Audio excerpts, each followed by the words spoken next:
नमस्कार दोस्तों, मैं हरिमोहन स्वागत करता हूं आपकी अपनी एचजेएन एग्जाम क्लासेस पे। देखिए, आपकी परसेंटेज की क्लास चल रही है और परसेंटेज में आपकी दो तीन क्लास हो गई हैं और आज आपकी चौथी क्लास है परसेंटेज की। आज आपकी परसेंटेज की चौथी क्लास है और आपका एग्ज़ाम भी नज़दीक ही आ गया यूपी पुलिस का। तो सभी बच्चे क्लास से जुड़े रहिए और ज़्यादा से ज़्यादा क्लास को शेयर कीजिए, जिससे ज़्यादा से ज़्यादा बच्चों को बेनिफिट मिले। और हमारे यूट्यूब चैनल एचजेएन एग्जाम क्लासेस को सब्सक्राइब करें और बेल आइकन को जरूर दबाएं, जिससे आने वाली क्लास को आपको नोटिफिकेशन मिल सके। और सभी बच्चे क्लास को शेयर कर दें और लाइक कर दें।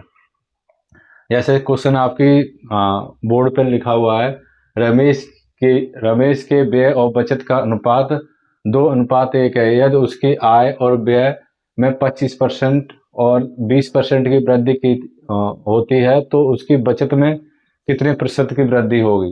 ठीक है, रमेश की ये दिया हुआ है व्यय और ये और बचत, व्यय और बचत दी गई है। रमेश की व्यय दिया गया है और बचत दिया गया, मतलब रमेश ये एक्सपेंडिचर है और ये सेविंग है। रमेश 2 रुपये खर्च करता है, 1 रुपये कमाता है, तो उसकी इनकम कितनी हो जाएगी? 3 रुपये। ये दिया गया है व्यय मतलब एक्सपेंडिचर और एस सेविंग। सेविंग उसके जो एक्सपेंडिचर है 2 है, 2 लिख लिया हमने। सेविंग 1 रुपये, मतलब उसने 2 रुपये खर्च किए, 1 रुपये बचाया, तो उसने कितने रुपए कमाए? टोटल 3 रुपये कमाए। कितने रुपए कमाए? 3 रुपये कमाए। यहाँ तक सभी को समझ में आया? अब वो क्या कह रहा है, यदि उसकी आय, जो उसकी आय है और व्यय, मतलब उसकी आय इनकम और व्यय खर्च एक्सपेंडिचर में 25% और 20% की वृद्धि होती है। अगर उसकी आय में 25% की वृद्धि होती है और उसकी जो खर्च है उसमें 20% की वृद्धि होती है, 20% की वृद्धि होती है। यहां तक हम ऐसे कर लेंगे। ठीक है, यहां तक आया सभी बच्चों को समझ में? यहां तक आया सभी बच्चों को समझ में?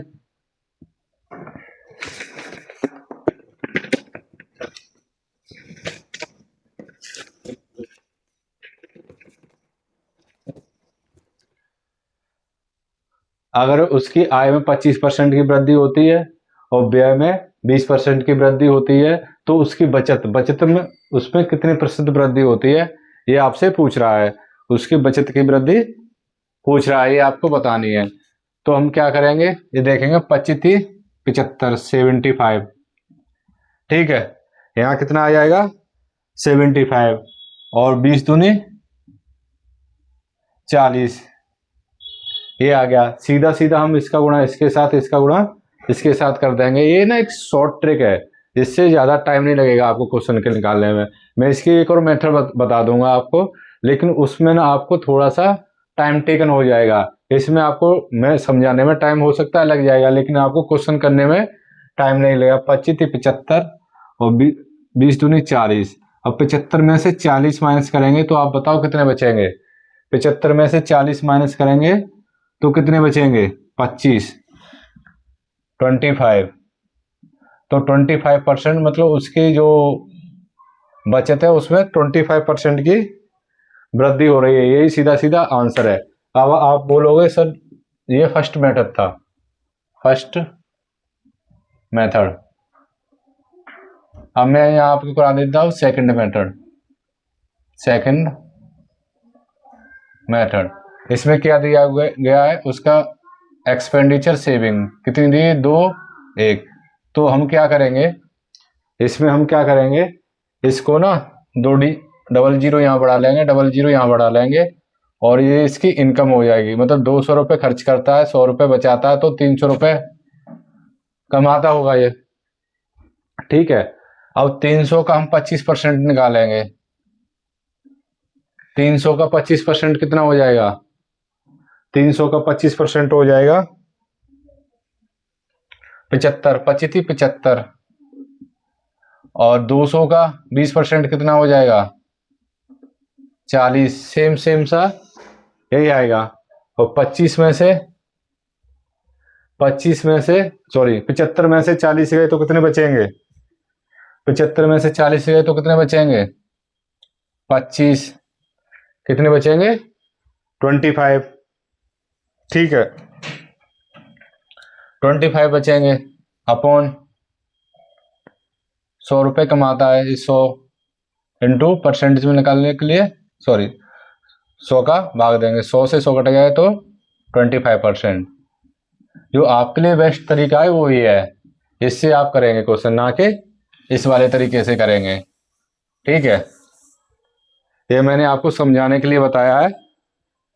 आप जो करेंगे क्वेश्चन, वो जो ये तरीका भी आपके सामने उस तरीके से करेंगे। इस टाइप के ना मैं आपको 2-3 क्वेश्चन रिमाइंड करा देता हूँ। इस टाइप के 2-3 क्वेश्चन करा देता हूँ, इससे आपको ये प्रॉपर समझ में आ जाएगी। ठीक है, चलते हैं नेक्स्ट क्वेश्चन की तरफ। और उससे पहले आप हमारी क्लास को शेयर कर दें, जिससे ज़्यादा से ज़्यादा बच्चों के पास नोटिफिकेशन पहुंच सके, और अपने सारे स्टेटस पे इसका क्लास का लिंक जरूर लगाएं, जिससे अभी जो यूपी पुलिस का एग्जाम आने वाला है, तो उसमें ज़्यादा से ज़्यादा बच्चों को बेनिफिट मिल सके। नेक्स्ट क्वेश्चन है इसी टाइप का है। जैसे एक व्यक्ति, क्वेश्चन है, एक व्यक्ति अपनी आय का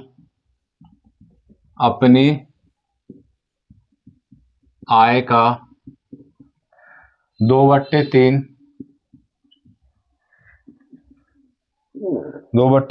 भाग व्यय करता है।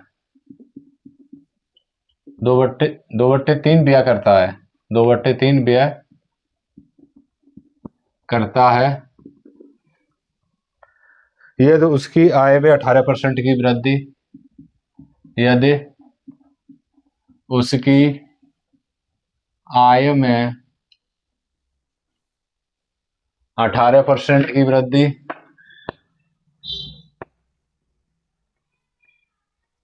यदि उसकी आय में 18% की वृद्धि और व्यय में 24% की वृद्धि होती है, और व्यय में 24% की वृद्धि होती है,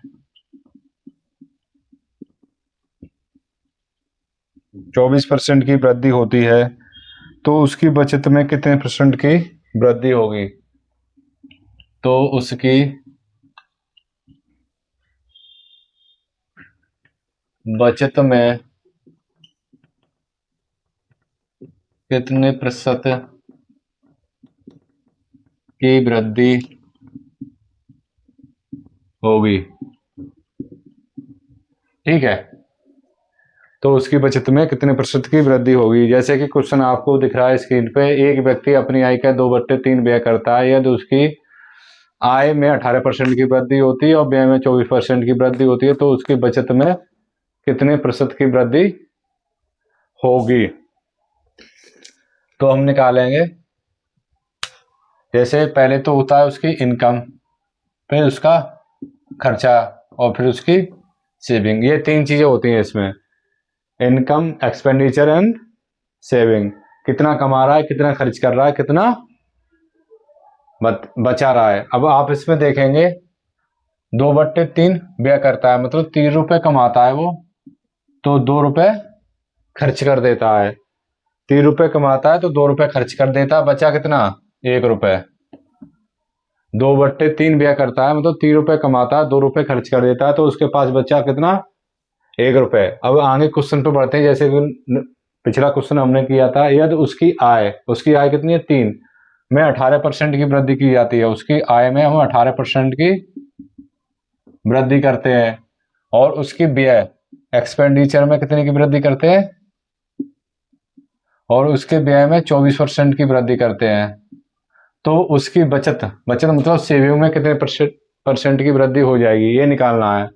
तो 18 को गुणा 3 में करेंगे, 18 थी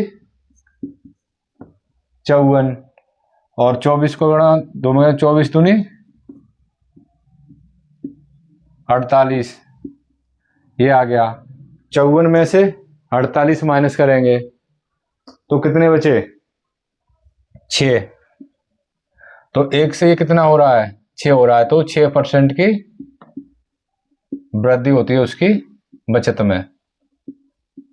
उसकी बचत में कितनी वृद्धि होती है? 6% की वृद्धि होती है। आया सही बच्चों को समझ में? सही बच्चों को समझ में आ गया होगा। अब मैं इसे रब कर देता हूं, चलता हूं नेक्स्ट क्वेश्चन की तरफ। सभी बच्चों ने नोट कर लिया? नेक्स्ट क्वेश्चन है आपके सामने। नेक्स्ट क्वेश्चन है आपके सामने।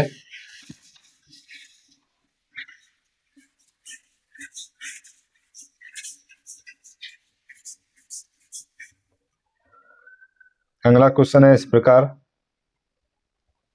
दिया गया है।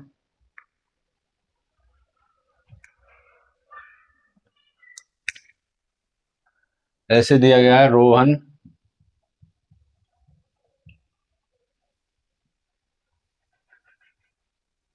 प्रति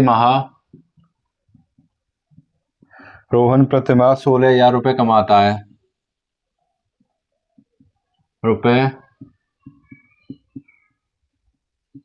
16,000 रुपये कमाता है और अपनी आय का 80% और अपनी आय का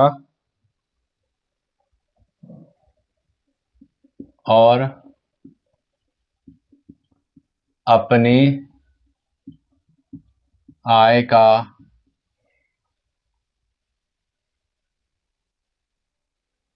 80% खर्च कर देता है।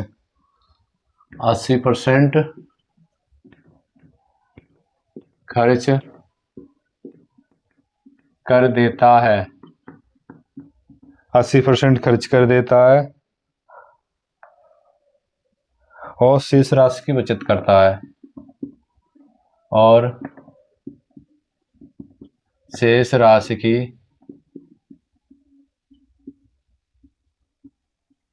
बचत करता है। शेष राशि की बचत करता है यदि उसकी आय में 20% और खर्च में 10% की वृद्धि होती है। यदि उसकी आय में 20% और खर्च में 10% की वृद्धि होती है।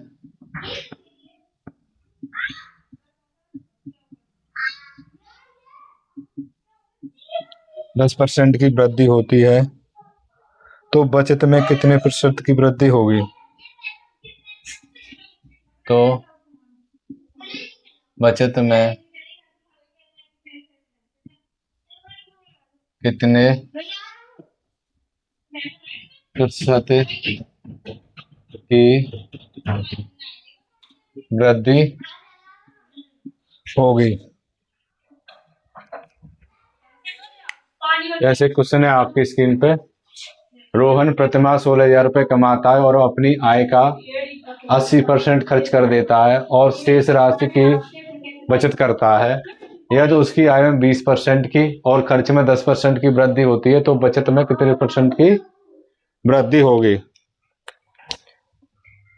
कितने % की वृद्धि होगी? देखिए क्वेश्चन जल्दी से। जैसे वह अपनी आय का 80% खर्च कर देता है, तो माना रोहन है, उसकी इनकम, एक्सपेंडिचर और सेविंग इस प्रकार लिखेंगे। वो 80% खर्च कर देता है, मतलब 80 रुपये खर्च कर देता है और तो 100 रुपये कमाता है, 80 रुपये खर्च कर देता है तो उसके पास कितने रुपए बचे? 20 रुपये।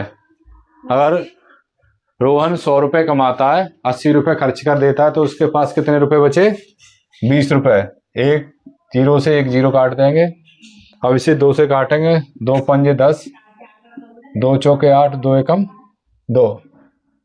ठीक है, यहाँ तक समझ में आया। अब चलते हैं नेक्स्ट पे। अब देखो, वो अपनी आय में 20, यदि उसकी आय में 20% की वृद्धि होती है, मतलब उसकी इनकम में 20% की वृद्धि होती है, तो 5 दूनी 10, तो 100 हो गया ये। ठीक है, और उसके खर्च एक्सपेंडिचर में 10% की वृद्धि होती है।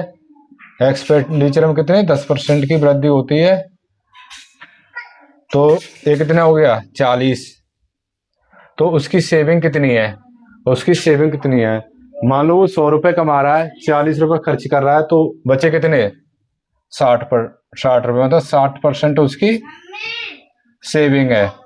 60% उसकी क्या है, सेविंग है। आया ना सभी बच्चों को। आपको देखिए, आप देख रहे होंगे कि मैं जो भी क्वेश्चन करा रहा हूँ, सारे क्वेश्चन मतलब डिफरेंट टाइप के हैं, सबके मेथड अलग हैं, अलग अलग टाइप के क्वेश्चन है। ठीक है, सभी बच्चे ने नोट कर लिया, तो इसे रब करता हूँ और हम चलते हैं नेक्स्ट क्वेश्चन की तरफ। नेक्स्ट क्वेश्चन है आपका, और आप हमारे यूट्यूब चैनल एसजीएन एग्जाम क्लासेस को सब्सक्राइब करें, और जल्दी हमारी और क्लासेस स्टार्ट होंगी, जैसे एसएससी जीडी की भी क्लासें अब स्टार्ट, नया बैच लेके आने वाले हैं, तो वो भी स्टार्ट करेंगे हम। तो उसमें जीके की क्लासेस भी प्रॉपर तरीके से लगेगी। अभी आपकी जीके की क्लास नहीं लग पा रही है, और हिंदी की भी क्लास ज़्यादा नहीं लग पाई है, लेकिन आपकी रीजनिंग की और मैथ की क्लास कंटिन्यू चल रही है। तो रीजनिंग और मैथ का आप रिवीजन हमारे साथ करते रहिए। ठीक है, अब चलते हैं नेक्स्ट क्वेश्चन की तरफ। आपका अगला क्वेश्चन है, अगला क्वेश्चन है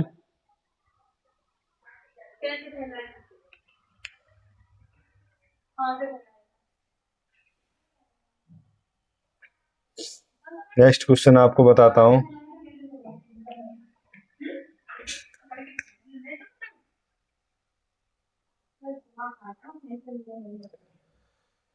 रमेश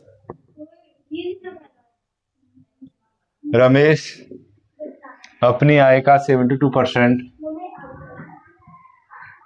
अपनी आय का 72% खर्च करता है, खर्च करता है,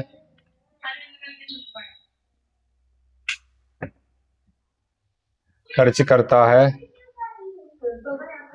उसकी आय में 12% की वृद्धि होती है, उसकी आय में 12% की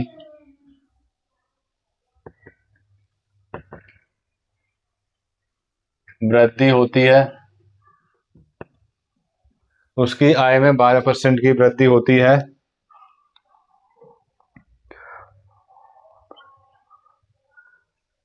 और खर्च में 5% की वृद्धि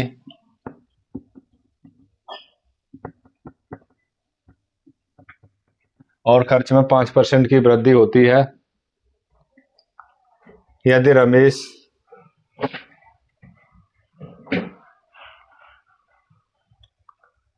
तो रमेश की बचत क्या हो गई, बचत क्या होगी, तो रमेश की बचत क्या होगी, इस प्रकार क्वेश्चन है आपके सामने, इसका आंसर निकालना है। जैसे रमेश अपनी आय का 75% खर्च करता है, तो पहले तो उसकी इनकम होगी, पहले तो उसकी क्या होगी, इनकम होगी, एक्सपेंडिचर खर्चा और सेविंग। मतलब 100 रुपये कमाता है, उसमें से वो 72 रुपये खर्च कर देता है। ये क्वेश्चन में दिया गया है, 72% खर्च करता है। अगर 100 रुपये में से उसने 72 रुपये खर्च कर दिए, तो उसके पास बचे कितने 28 रुपये बचे। उसके पास कितने रुपए बचे? 28 रुपये। अब हम इसे ना छोटा कर लेंगे, इसे काट लेंगे। पहले इसे 4 से काटेंगे, 25 चौके 100। ये 4 से काटेंगे, ये काटेंगे तो 18 चौके 72, और ये काटेंगे 7 चौके 28। ठीक है, ये कट गया। अब इसे देखेंगे उसकी आय में 12% की वृद्धि होती है। ये उसकी आय, इसमें कितनी वृद्धि हो रही है? 12% की वृद्धि हो रही है। और उसके खर्च में 5% की वृद्धि होती है। उसके खर्च में कितनी वृद्धि हो रही है?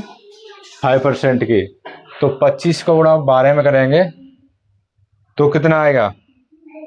25 दूनी 50, और 25 एकन 25 और 5 30, कितना आ गया?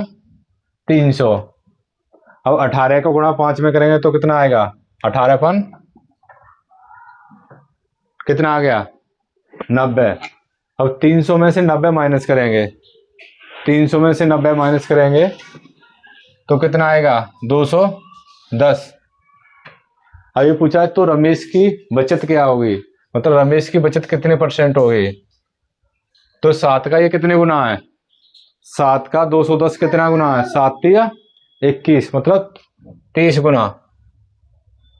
30 गुना 7 का 210, तो 30% रमेश की क्या होगी? बचत होगी। कितने % होगी? 30%। आपको समझ में आया ना ये? अगर आपको समझ में आ गया हो तो मैं इसे रब कर देता हूं, और हम चलते हैं नेक्स्ट क्वेश्चन की तरफ। अब आपका अगला टाइप शुरू होगा यहां से। इस टाइप के क्वेश्चन खत्म है, एक आध दो क्वेश्चन और होगा तो मैं आपको करा दूंगा। और आपके पास इस टाइप के कोई क्वेश्चन है जैसे कि आपको लगता है आपसे नहीं बन रहा है, तो उस क्वेश्चन को कमेंट बॉक्स में जरूर भेजिए, और वो क्वेश्चन मैं आपको कल की क्लास में कराऊंगा। जैसे क्वेश्चन है,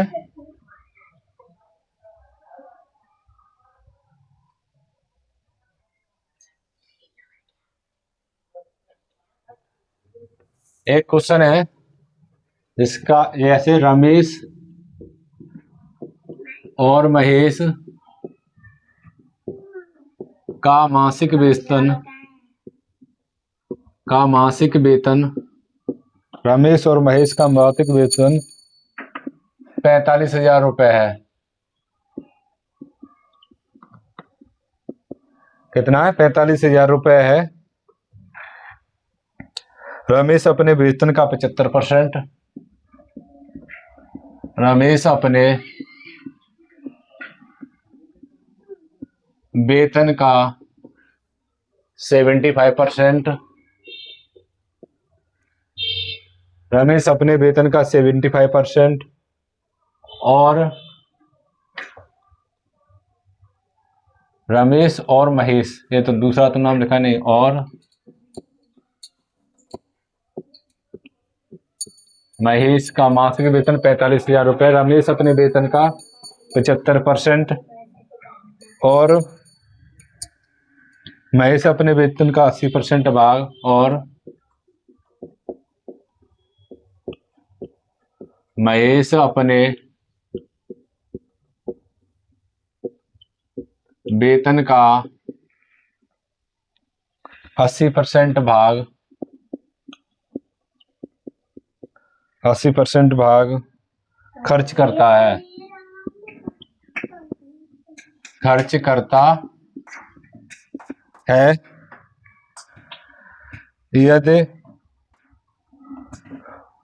यदि उनकी बचत समान है, यदि उनकी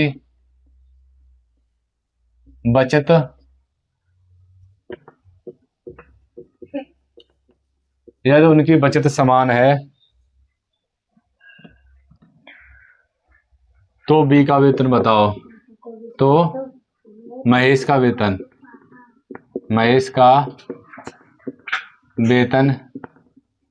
क्या होगा? इसमें से दोनों में से आपको किसी का भी वेतन पूछ सकता है, महेश का भी पूछ सकता है और रमेश का भी पूछ सकता है। दोनों का तो आपके सामने दिया ही गया है, लेकिन रहे महेश और रमेश दोनों का वेतन पूछ सकता है। जैसा कि दिया गया है आपके सामने, रमेश और महेश का मासिक वेतन कितना, 45,000 रुपये। रमेश है अपने वेतन का 75% और महेश अपने वेतन का 80% भाग खर्च करता है। मतलब एक 75% खर्च करता है, दूसरा 80% खर्च करता है। यदि उनकी बचत समान है तो इनकी बचत समान दी हुई है। हम क्वेश्चन को यहीं से उठाएंगे, यहाँ से ये समान दिया गया है। तो मान लो रमेश अपने वेतन का 75% खर्च कर देता है, तो बचाता कितने परसेंट है, 25%। कोई भी चीज 100% होती है तो उसमें से 25% ये बचा लेता है। और महेश है वो 80% खर्च कर देता है। ये कितने बचाता है, 20% बचाता है। अब हम सोल्व करेंगे, परसेंट से परसेंट कट जाएगी तो R/M कितना आएगा, 20/25। कितना आएगा, 20/25। इसमें दिया क्या गया है, रमेश और महेश इन दोनों का मासिक वेतन कितना है, 20 और 25 को जोड़ देंगे तो कितना आएगा, 45। और इसने दिया कितना है, 45,000। ठीक है, 45 से ये कितनी बार कट जाएंगे, 1,000 बार। तो एक की वैल्यू क्या आ गई, 1,000। हमें पूछा क्या है, महेश का पूछा, मतलब 25 की वैल्यू पूछी गई है। तो 25 की वैल्यू कितनी हो गई, 25,000। ये आंसर है। अगर रमेश की पूछता तो कितनी हो जाती, तो 20 में गुणा कर देते तो 20,000 हो जाती। कितनी हो जाती, 20,000 हो जाती। आया सभी बच्चों को समझ में। अब चलते हैं नेक्स्ट क्वेश्चन की तरफ। अगला क्वेश्चन है जो आपके सामने, वो इस प्रकार है, कुछ इस प्रकार है। अब क्वेश्चन जो कराऊंगा वो होंगे आपके, जैसे कोई दान कर देता है, किसी ने इतना दान किया, किसी ने इतने दान किए, अनाथालय में दान किए। तो इस टाइप के क्वेश्चन आपके सामने लेके आ रहा हूँ और आप क्लास के आखिर तक जरूर बने रहें। आज के जो क्वेश्चन होंगे वो आपके लिए बहुत ही हेल्पफुल होंगे। ठीक है, ऐसे क्वेश्चन दिया गया है आपके सामने।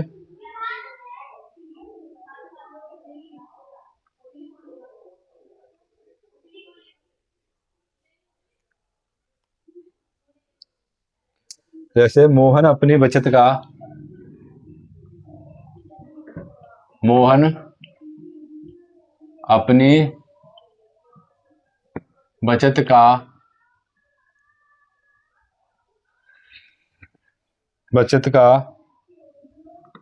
19% वृद्धाश्रम को, 19% अनाथालय को और 19% चिकित्सा मदद के लिए संस्थानों में दान करता है। और 19% चिकित्सा मदद के लिए दान करता है। क्या करता है, दान करता है।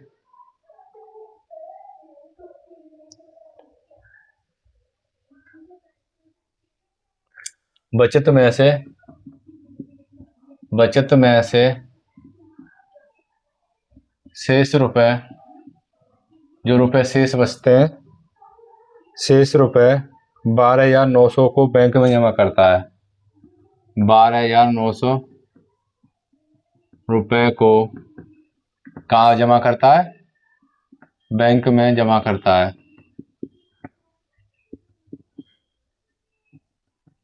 बैंक में जमा करता है यदि मोहन यदि मोहन यदि मोहन के वेतन का 80% उसकी बचत राशि है,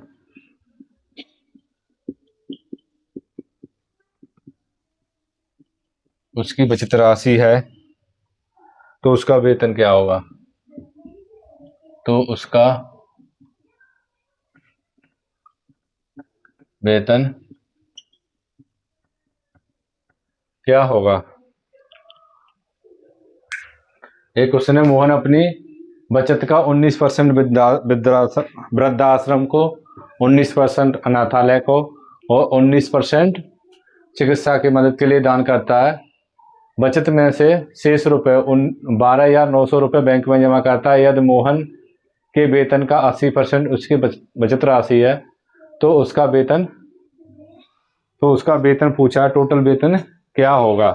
ठीक है, तो मान लो उसकी सेविंग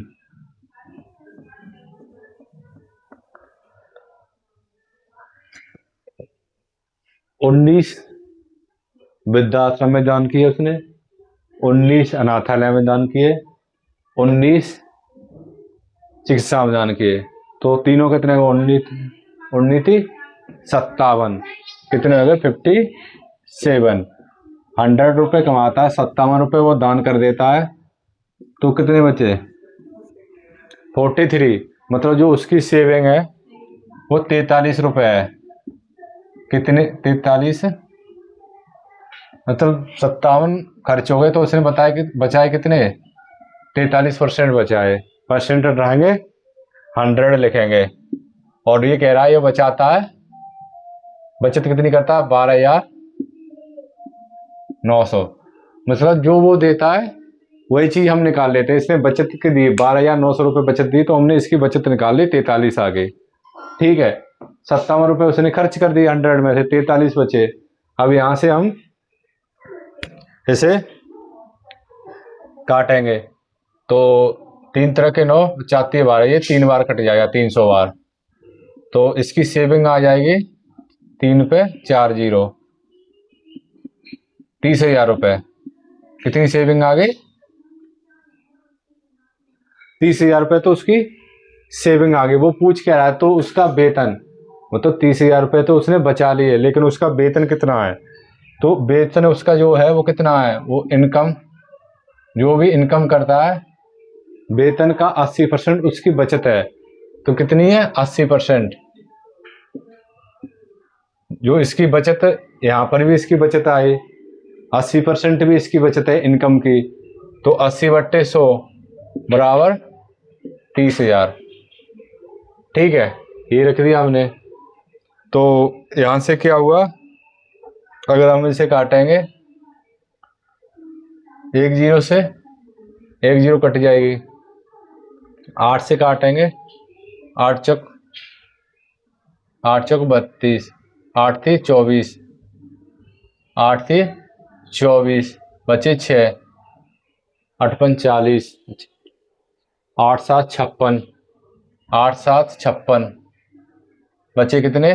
4, और 8 पंच 40, 8 से ये 375 बार कट गया। तो इनकम इसकी कितनी आई? 375,000, तो 37,500, सॉरी,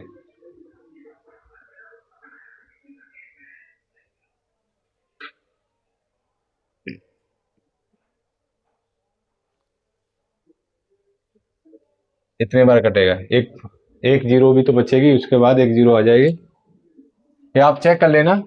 3,75,000 रुपये इसके आएंगे। कितना आएगा आंसर? 3,75,000 रुपये। चलते हैं नेक्स्ट क्वेश्चन की तरफ। अगला क्वेश्चन क्या कह रहा है? अगला क्वेश्चन क्या कह रहा है? अगला क्वेश्चन किस टाइप का है आपके सामने? ठीक है,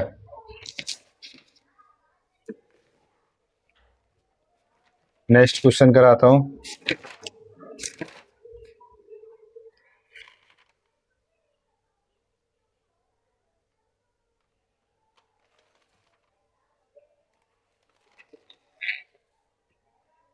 नेक्स्ट क्वेश्चन है आपके सामने।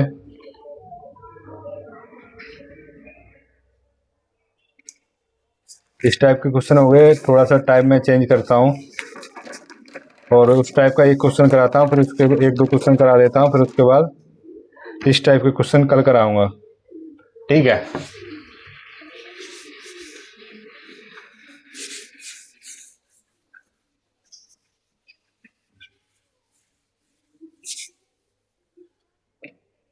जैसे क्वेश्चन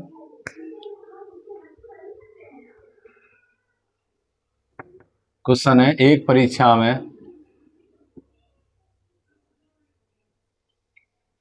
में उत्तीर्ण होने के लिए उत्तीर्ण होने के लिए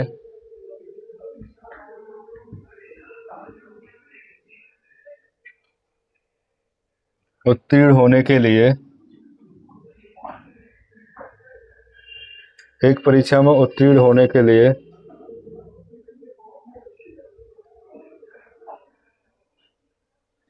50% अंक अनिवार्य हैं। 50% अंक अनिवार्य है। 50% अंक अनिवार्य है यदि एक प्रतियोगी यदि एक प्रतियोगी यदि एक प्रतियोगी यदि एक प्रतियोगी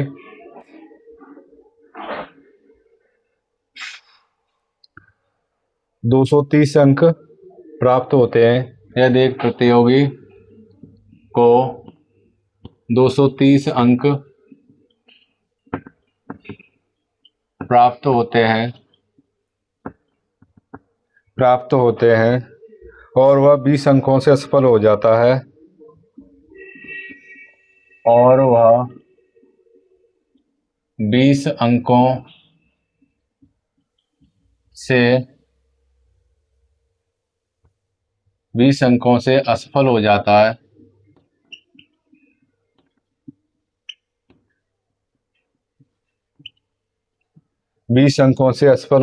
है, तो परीक्षा में अधिकतम अंक कितने थे?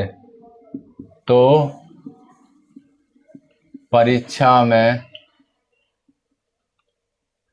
अधिकतम अंक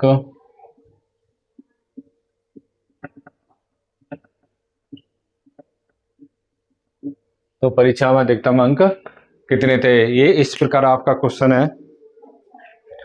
इस टाइप के क्वेश्चन बहुत ज़्यादा बनते हैं। एक परीक्षा में उत्तीर्ण होने के लिए 50% अंक अनिवार्य हैं।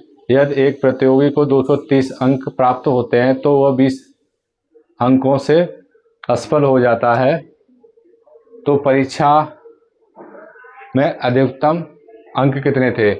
आप देखिए, उसे 50% अंक लाता तो वो पास होता। वो 230 अंक ले आया, 230 अंक ले आया और 20 अंकों से फेल हो गया। मतलब 230 अंक वो ले आया और 20 अंकों से फेल हो गया। अगर वो 250 अंक ले आता तो 50% हो जाता, यही हो जाता। अगर वो 250 अंक ले आता तो 50% से पास हो जाता, 50% उसके आ जाते और 50% पे वो पास हो जाता। 230 और 20 ये जोड़ देंगे, क्योंकि 20 अंकों से फेल हुआ ना, 230 उसके आए हैं, 20 से फेल हो गया तो 250 अंक आ जाते, तो 50% पे पास हो जाता। तो हम यहाँ से निकालेंगे 1% बराबर कितना हो गया? 250 बट्टे 50। हमें निकालना कितना है? 100। कितना निकालना, 100। तो 50 दूनी 100 और 250 दूनी 500। मतलब जो क्वेश्चन पेपर था वो 500 अंकों का था। कितने का था, 500 अंकों का था।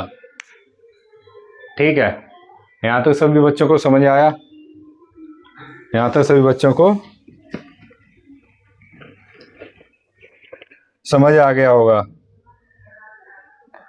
तो आज की क्लास को यहीं पे फिनिश करते हैं और कल से यहाँ से हम आपको इसी टाइप के कुछ क्वेश्चन और कराएंगे जो इससे अपर लेवल पे होंगे। तो आप हमारी क्लास तक आखिर तक जरूर बने रहिएगा, क्योंकि आपके हर एक क्वेश्चन आपके एग्जाम के लिए इम्पोर्टेंट है। तो ऐसा ना हो कि आप क्लास को बीच में स्किप करके चले जाएं। आप आखिर तक बने रहिए और हमारे यूट्यूब चैनल एसजेएन एग्जाम क्लासेस को सब्सक्राइब करें और ज़्यादा से ज़्यादा लोगों को शेयर करें, जिससे सभी बच्चों को बेनिफिट मिल सके। और अब आपके काफ़ी सारी आपकी परीक्षाएं भी आने वाली हैं, जैसे एसएससी की अभी आपकी एग्ज़ाम चल ही रहा है, यूपी पुलिस का एग्ज़ाम आने ही वाला है। तो ऐसी काफ़ी सारी परीक्षाएं आपकी चलती रहती हैं और यूपी पुलिस के बाद जैसे ही एग्ज़ाम ख़त्म होगा, हम आपके लिए एक दोबारा से नया बैच स्टार्ट करेंगे, जिसमें प्रॉपर तरीके से यूपी पुलिस, यूपीएसआई और एसएससी जीडी का पूरा सिलेबस कवर करेंगे। ठीक है, और उसमें सारी क्लासें होंगी आपकी, उसमें जीके जीएस भी होगी, चाहे वो जीके जीएस मुझे ही क्यों ना पढ़ानी पड़े। अगर कोई अभी टीचर नहीं मिल पा रहा है हमें जीके जीएस का, अगर कोई टीचर मिल जाता है तो उसे लेके आएंगे। कोई अच्छा टीचर नहीं मिल पा रहा है, अगर कोई नहीं मिलता है तो मैथ और जीके जीएस में ही पढ़ाऊँगा। ठीक है, तो आज की क्लास को यहीं ख़त्म करते हैं। जय हिंद, जय भारत, धन्यवाद।